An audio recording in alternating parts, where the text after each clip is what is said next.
India first test match ఓడిపోయారు. After all 123 runs chase చేయలేపారు. Is it because of bad batting? Wrong స్ట్రాటజీసా? To find out India coach match తర్వాత ఏమన్నారో ఒకసారి వినండి. You should be able to know how to play turn.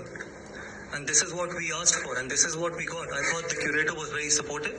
So according to coach Gambhir, కావాల్సిన పిచ్చే ఇండియాకి దొరికింది. క్యూరేటర్ని సపోర్ట్ చేస్తూ ఈ స్టేట్మెంట్ ఇచ్చారు. అండ్ నౌ ఇదే పిచ్ గురించి ఇండియన్ ఎక్స్ ప్లేయర్స్ ఏమంటున్నారో ఒకసారి వినండి.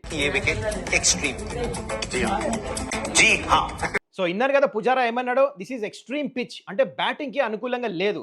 అనిల్ కుంబ్లే అండర్ 19 డేస్ నుంచి ఈడెన్ గార్డెన్లో ఆడుతున్నారంట, కానీ ఇలాంటి పిచ్ ఎప్పుడు చూడలేదంట. వసీం జాఫర్ పిచ్ని ఖండిస్తూ తను కూడా స్టేట్మెంట్ రిలీజ్ చేశారు.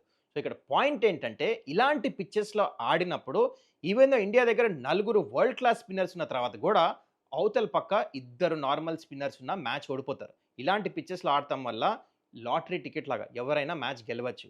సో ఇలాంటి రాంగ్ స్ట్రాటజీస్ యూజ్ చేసే న్యూజిలాండ్తో 3-0 సిరీస్ ఓడిపోయారు. నేర్చుకోకలే, మళ్ళీ అదే స్ట్రాటజీ యూజ్ చేశారు. టెస్ట్ మ్యాచ్ కంటే 2 రోజుల ముందు నుంచి వాటరింగ్ చేయలే, అది ఎఫెక్ట్ అయింది. ఇండియా టాస్ ఓడిపోయి లాస్ట్ బ్యాటింగ్ చేస్తాం వల్ల అది కూడా ఎఫెక్ట్ అయింది. I hope India learns from this. మరి దీని గురించి మీరేమంటారో కింద కమెంట్ చేయండి.